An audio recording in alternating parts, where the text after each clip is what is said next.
ചെങ്കളയിൽ നിന്ന് നമുക്ക് 4 ഇഞ്ച് പൈപ്പിൻ്റെ ഔട്ട്സൈഡ് പ്ലംബിങ്ങിനെ കുറിച്ചാണ് കേട്ടോ.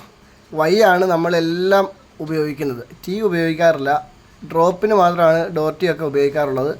ബാക്കിയുള്ളതെല്ലാം നമ്മൾ വൈ മാത്രമാണ് ഉപയോഗിക്കാറുള്ളത്. എല്ലാ ഫിറ്റിങ്സും വൈ മാത്രം. അതായത് ജോയിൻറ്റ് ചെയ്യുന്ന എല്ലാം വൈകിട്ട് മാത്രം. എത്ര ഫിറ്റിങ്സ് ഉണ്ടെങ്കിലും നമ്മൾ വൈകിട്ട് മാത്രമാണ് ഉപയോഗിക്കുന്നത്. 4 ഇഞ്ചിനും പിന്നെ കിച്ചൺ വരുന്നത് 2 ഇഞ്ച് ഇറക്കിയിട്ട് ഔട്ട് ബാക്കിയുള്ളത് 3 ഇഞ്ചിലേക്ക് പോകും. 4 ഇഞ്ചിൻ്റെ ഫിറ്റിങ്സിൽ ഈ വൈ ഒട്ടിക്കുമ്പോൾ അത്യാവശ്യം അളവും കാര്യങ്ങളൊക്കെ ശ്രദ്ധിച്ചില്ല എന്നുണ്ടെങ്കിൽ പാളിപ്പോവും കേട്ടോ. വൈയെ തന്നെ ഉപയോഗിക്കുകയാണെങ്കിൽ ബ്ലോക്ക് ഉണ്ടാവില്ല, അതിൻ്റെ ഫ്ലോ ഒക്കെ ഈസി ആയിരിക്കും. അതുകൊണ്ടാണ് വൈ ഉപയോഗിക്കുന്നത്. പിന്നെ ടീ എന്താ ഉപയോഗിക്കാത്തതെന്ന് ചോദിച്ചു കഴിഞ്ഞാൽ ടീയിലേക്ക് നമ്മുടെ മുകളിൽ നിന്ന് വരുന്ന അഴുക്കുണ്ടല്ലോ, 2 സൈഡിലേക്ക് അടിച്ച് പോകാൻ ചാൻസ് ഉണ്ട്. വൈ ആകുമ്പോൾ കറക്റ്റായിട്ട് അതിൻ്റെ ഫ്ലോയ്ക്ക് അങ്ങ് പോയിക്കോളും. അതുകൊണ്ടാണ് ടീ ഉപയോഗിക്കാത്തത്.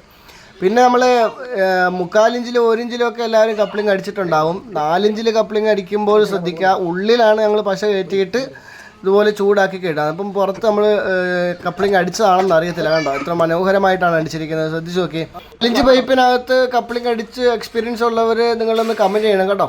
പിന്നെ 3 ഇഞ്ചിലായാലും ശരി, നമ്മുടെ കിച്ചൺ ഔട്ട് വരുന്നതും നമ്മൾ 3 ഇഞ്ച് തന്നെയാണ് കയറ്റുന്നത്.